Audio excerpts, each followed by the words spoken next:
by Charlotte Bronte, Chapter 17, La Terrasse.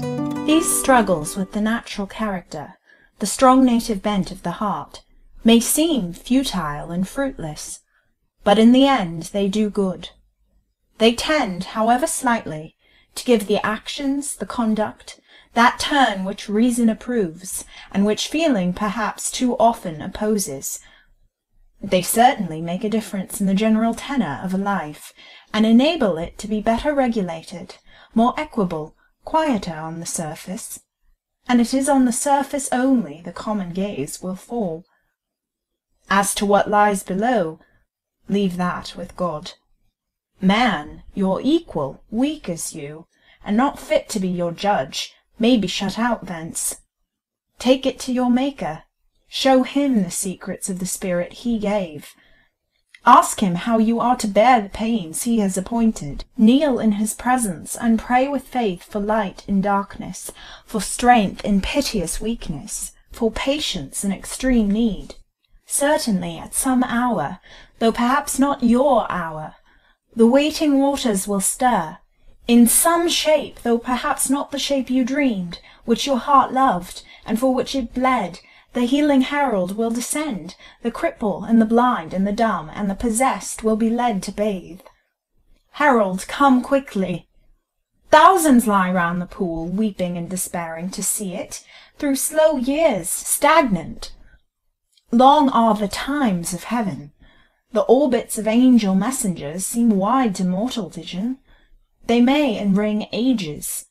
The cycle of one departure and return may clasp unnumbered generations, and dust kindling to breathe suffering life, and through pain passing back to dust, may meanwhile perish out of memory again, and yet again. To how many maimed and mourning millions is the first and sole angel visitant, him Easterns call Azrael? I tried to get up next morning, but while I was dressing, and at intervals drinking cold water from the carafe on my washstand, with design to brace up that trembling weakness which made dressing so difficult, in came Mrs. Bretton. "Here is an absurdity," was her morning accost. "Not so," she added, and dealing with me at once in her own brusque, energetic fashion, that fashion which I used formerly to enjoy seeing applied to her son, and by him vigorously resisted. In 2 minutes she consigned me captive to the French bed. "There you lie till afternoon," said she. "My boy left orders before he went out that such should be the case, and I can assure you my son is master and must be obeyed. Presently you shall have breakfast." Presently she brought that meal, brought it with her own active hands, not leaving me to servants. She seated herself on the bed while I ate. Now it is not everybody, even amongst our respected friends and esteemed acquaintance, whom we like to have near us, whom we like to watch us, to wait on us, to approach us with the proximity of a nurse to a patient. It is not every friend whose eye is a light in a sick-room, whose presence is there a solace. But all this was Mrs. Bretton to me. All this she had ever been. Food or drink never pleased me so well as when it came through her hands. I do not remember the occasion when her entrance into a room had not made that room cheerier. Our nature's own predilections and antipathies alike strange. There are people from whom we secretly shrink, whom we would personally avoid, though reason confesses that they are good people. There are others with faults of temper, etc., evident enough, beside whom we live content, as if the air about them did us good. My godmother's lively black eye and clear brunette cheek, her warm, prompt hand, her self-reliant mood, her decided bearing, were all beneficial to me as the atmosphere of some salubrious climate. Her son used to call her the old lady. It filled me with pleasant wonder to note how the alacrity and power of 25 still breathed from her and around her. "I would bring my work here," she said, as she took from me the emptied teacup. and sit with you the whole day if that overbearing John Graham had not put his veto upon such a proceeding. Now, mamma, he said, when he went out, take notice you are not to knock up your goddaughter with gossip, and he particularly desired me to keep close to my own quarters, and spare you my fine company. He says, Lucy, he thinks you have had a nervous fever, judging from your look. Is that so? I replied that I did not quite know what my ailment had been, but that I had certainly suffered a good deal, especially in mind. Further on this subject I did not consider it advisable to dwell, for the details of what I had undergone belonged to a portion of my existence in which I never expected my godmother to take a share. Into what a new region would such a confidence have led that hale, serene nature! The difference between her and me might be figured by that between the stately ship cruising safe on smooth seas, with its full complement of crew, a captain gay and brave, and venturous and provident, and the lifeboat which most days of the year lies dry and solitary in an old dark boat-house, only putting to sea when the billows run high in rough weather, when cloud encounters water, when danger and death divide between them the rule of the great deep. No, the Louisa Breton never was out of harbour on such a night, and in such a scene. Her crew could not conceive it, so the half-drowned lifeboat man keeps his own counsel, and spins no yarns. She left me, and I lay in bed content. It was good of Graham to remember me before he went out. My day was lonely, but the prospect of coming evening abridged and cheered it. Then, too, I felt weak, and rest seemed welcome, and after the morning hours were gone by, those hours which always bring, even to the necessarily unoccupied, a sense of business to be done, of tasks waiting fulfilment, a vague impression of obligation to be employed. When this stirring time was past, and the silent descent of afternoon hushed housemaid steps on the stairs and in the chambers, I then passed into a dreamy mood, not unpleasant. My calm little room seemed somehow like a cave in the sea. There was no colour about it, except that white and pale green, suggestive of foam and deep water. The blanched cornice was adorned with shell-shaped ornaments, and there were white mouldings like dolphins in the ceiling angles. Even that one touch of colour visible in the red satin pincushion bore affinity to coral. Even that dark shining glass might have mirrored a mermaid. When I closed my eyes, I heard a gale, subsiding at last, bearing upon the house front like a settling swell upon a rock base. I heard it drawn and withdrawn far, far off, like a tide retiring from a shore of the upper world, a world so high above that the rush of its largest waves, the dash of its fiercest breakers, could sound down in the submarine home only like murmurs and a lullaby. Amidst these dreams came evening, and then Martha brought a light. With her aid I was quickly dressed, and stronger now than in the morning, I made my way down to the Blue Saloon unassisted. Dr. John, it appears, had concluded his round of professional calls earlier than usual. His form was the first object that met my eyes as I entered the parlour. He stood in that window recess opposite the door, reading the close type of a newspaper by such dull light as closing day yet gave. The fire shone clear, but the lamp stood on the table unlit, and tea was not yet brought up. As to Mrs. Breton, my active godmother, who I afterwards found had been out in the open air all day, lay half reclined in her deep-cushioned chair, actually lost in a nap. Her son, seeing me, came forward. I noticed that he trod carefully, not to wake the sleeper. He also spoke low. His mellow voice never had any sharpness in it. Modulated as at present, it was calculated rather to soothe than startle slumber. "This is a quiet little chateau," he observed, after inviting me to sit near the casement. "I don't know whether you may have noticed it in your walks, though indeed from the chaussée it is not visible. Just a mile beyond the Porte de Crécy, you turn down a lane which soon becomes an avenue, and that leads you on through meadow and shade to the very door of this house. It is not a modern place, but built somewhat in the old style of the Basse-Ville. It is rather a manoir than a chateau. They call it La Terrasse because its front rises from a broad turfed walk, whence steps lead down from a grassy slope to the avenue. See yonder! The moon rises. She looks well through the tree boles. Where indeed does the moon not look well? What is the scene, confined or expansive, which her orb does not hallow? Rosy or fiery, she mounted now above a not distant bank. Even while we watched her flushed ascent, she cleared to gold, and in very brief space floated up stainless into a now calm sky. Did moonlight soften or sadden Dr. Bretton? Did it touch him with romance? I think it did. Albeit of no sighing mood, he sighed in watching it. Sighed to himself quietly. No need to ponder the cause or the course of that sigh. I knew it was wakened by beauty. I knew it pursued Ginevra. Knowing this, the idea pressed upon me that it was in some sort my duty to speak the name he meditated. Of course he was ready for the subject. I saw in his countenance a teeming plenitude of comment, question, and interest, a pressure of language and sentiment, only checked, I thought, by sense of embarrassment how to begin.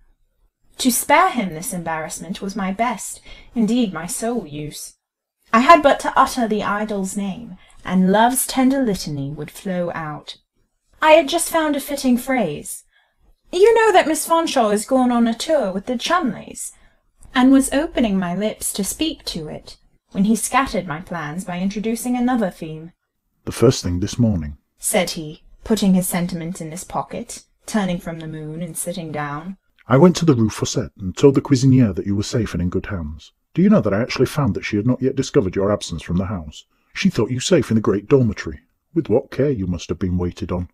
Oh, all that is very conceivable, said I. Goton could do nothing for me but bring me a little tisane and a crust of bread, and I had rejected both so often during the past week that the good woman got tired of useless journeys from the dwelling-house kitchen to the school dormitory, and only came once a day at noon to make my bed. I believe, however, that she is a good-natured creature, and would have been delighted to cook me côtelettes de mouton, if I could have eaten them. What did Madame Beck mean by leaving you alone? Madame Beck could not foresee that I should fall ill. Your nervous system bore a good share of the suffering. I am not quite sure what my nervous system is, but I was dreadfully low-spirited.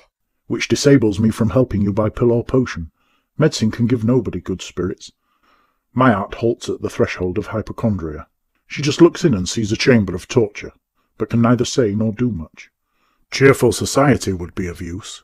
You should be as little alone as possible. You should take plenty of exercise. Acquiescence and a pause followed these remarks. They sounded all right, I thought, and bore the safe sanction of custom and the well-worn stamp of use. Miss Snowe, recommenced Dr. John, my health, nervous system included, being now, somewhat to my relief, discussed and done with. Is it permitted me to ask what your religion is? Are you a Catholic? I looked up in some surprise. A Catholic? No. Why suggest such an idea? The manner in which you were consigned to me last night made me doubt. I consigned to you? But indeed I forget. It yet remains for me to learn how I fell into your hands. Why, under circumstances that puzzled me. I had been in attendance all day yesterday on a case of singularly interesting and critical character, the disease being rare and its treatment doubtful. I saw a similar and still finer case in a hospital in Paris, but that will not interest you. At last, a mitigation of the patient's most urgent symptoms, acute pain is one of its accompaniments, liberated me, and I set out homeward. My shortest way lay through the Basse-Ville, and as the night was excessively dark, wild, and wet, I took it. In riding past an old church belonging to a community of Beguines, I saw a lamp burning over the porch or deep arch of the entrance, a priest lifting some object in his arms. The lamp was bright enough to reveal the priest's features clearly, and I recognized him. He was a man I have often met by the sick beds of both rich and poor, and chiefly the latter. He is, I think, a good old man, far better than most of his class in this country, superior indeed in every way, better informed, as well as more devoted to duty. Our eyes met. He called on me to stop. What he supported was a woman, fainting or dying. I alighted. "This person is one of your countrywomen," he said. "Save her if she's not dead." My countrywoman on examination turned out to be the English teacher at Madame Beck's pensionnat. She was perfectly unconscious, perfectly bloodless, and nearly cold. What does it all mean? Was my inquiry. He communicated a curious account that you had been to him that evening at confessional, that your exhausted and suffering appearance coupled with some things you had said. Things I had said. I wonder what things. Awful crimes, no doubt, but he did not tell me what. There, you know, the seal of the confessional checked his garrulity and my curiosity. Your confidences, however, had not made an enemy of the good father. It seems he was so struck and felt so sorry that you should be out on such a night alone, that he had esteemed it a Christian duty to watch you when you quitted the church, and so to manage as not to lose sight of you, till you should have reached home. Perhaps the worthy man might, half unconsciously, have blent in this proceeding some little of the subtlety of his class. It might have been his resolve to learn the locality of your home. Did you impart that in your confession? I did not. On the contrary, I carefully avoided the shadow of any indication. And as to my confession, Dr. John, I suppose you will think me mad for taking such a step, but I could not help it. I suppose it was all the fault of what you call my nervous system. I cannot put the case into words, but my days and nights were grown intolerable. A cruel sense of desolation pained my mind, a feeling that would make its way, rush out, or kill me, like, and this you will understand, Dr. John, the current which passes through the heart, and which, if aneurism or any other morbid cause obstructs its natural channels, seeks abnormal outlet. I wanted companionship. I wanted friendship. I wanted counsel. I could find none of these in closet or chamber, so I went and sought them in church and confessional. As to what I said, it was no confidence, no narrative. I have done nothing wrong. My life has not been active enough for any dark deed, either of romance or reality. All I poured out was a dreary, desperate complaint. Lucy, you ought to travel for about 6 months. Why, your calm nature is growing quite excitable. Confound Madam Beck. Has a little bosom widow no bowels to condemn her best teacher to solitary confinement? It was not Madame Beck's fault, said I. It is no living being's fault, and I won't hear anyone blamed. Who is in the wrong, then, Lucy? Me, Dr. John, me. And a great abstraction on whose wide shoulders I like to lay the mountains of blame they were sculpted to bear. Me and fate. Me must take better care in future, said Dr. John, smiling, I suppose, at my bad grammar. Change of air, change of scene, those are my prescriptions, pursued the practical young doctor. But to return to our muttons, Lucy. As yet, Père Silas, with all his tact, they say he is a Jesuit, is no wiser than you choose him to be. For instead of returning to the Rue Fossette, your fevered wanderings, there must have been high fever. No, Dr. John. The fever took its turn that night. Now don't make out that I was delirious, for I know differently. Good. You are as collected as myself at this moment, no doubt. Your wanderings had taken an opposite direction to the pensionnat, near the Beguinage. Amidst the stress of flood and gust, and in the perplexity of darkness, you had swooned and fallen. The priest came to your succour, and the physician, as we have seen, supervened. Between us we procured a fiacre and brought you here. Père Silas, old as he is, would carry you upstairs and lay you on that couch himself. He would certainly have remained with you till suspended animation had been restored, and so should I, but at that juncture a hurried messenger arrived from the dying patient. I had scarcely left. The last duties were called for. The physician's last visit and the priest's last rite. Extreme unction could not be deferred. Père Silas and myself departed together. My mother was spending the evening abroad. We gave you in charge to Martha, leaving directions, which it seems she followed successfully. Now, are you a Catholic? Not yet, said I, with a smile. And never let Père Silas know where I live, or he will try to convert me. But give him my best and truest thanks when you see him, and if ever I get rich, I will send him money for his charities. See, Dr. John, your mother wakes. You ought to ring for tea, which he did, and as Mrs. Bretton sat up, astonished and indignant at herself for the indulgence to which she had succumbed, and fully prepared to deny that she had slept at all, her son came gaily to the attack. Hush a by, mamma. Sleep again. You look the picture of innocence in your slumbers. My slumbers, John Graham? What are you talking about? You know I never do sleep by day. It was the slightest doze possible. Exactly, a seraph's gentle lapse, a fairy's dream. Mamma, under such circumstances you always remind me of Titania. That is because you yourself are so like Bottom. Miss Snowe, did you ever hear anything like Mamma's wit? She is a most sprightly woman of her size and age. Keep your compliments to yourself, sir, and do not neglect your own size, which seems to me a good deal on the increase. Lucy, has he not rather the air of an incipient John Bull? He used to be slender as an eel, and now I fancy in him a sort of heavy dragoon bent, a beef-eater tendency. Graham, take notice, if you grow fat, I disown you. As if you could not sooner disown your own personality. I am indispensable to the old lady's happiness, Lucy. She would pine away in green and yellow melancholy if she had not my 6 feet of iniquity to scold. It keeps her lively. It maintains the wholesome ferment of her spirits. The two were now standing opposite to each other, one on each side the fireplace. Their words were not very fond, but their mutual looks atoned for verbal deficiencies. At least the best treasure of Mrs. Bretton's life was certainly casketed in her son's bosom. Her dearest pulse throbbed in his heart. As to him, of course, another love shared his feelings with filial love, and no doubt as the new passion was the latest born, so he assigned it in his emotions Benjamin's portion. Ginevra! Ginevra! Did Mrs. Bretton yet know at whose feet her own young idol had laid his homage? Would she approve that choice? I could not tell, but I could well guess that if she knew Miss Fanshawe's conduct towards Graham, her alterations between coldness and coaxing, and repulse and allurement, if she could at all suspect the pain with which she had tried him, if she could have seen, as I had seen, his fine spirits subdued and harassed, his inferior preferred before him, his subordinate made the instrument of his humiliation, then Mrs. Bretton would have pronounced Ginevra imbecile, or perverted, or both. Well, I thought so too. That second evening passed as sweetly as the first. More sweetly, indeed. We enjoyed a smoother interchange of thought. Old troubles were not reverted to. Acquaintance was better cemented. I felt happier, easier, more at home. That night, instead of crying myself asleep, I went down to dreamland by a pathway bordered with pleasant thoughts. End of chapter 17.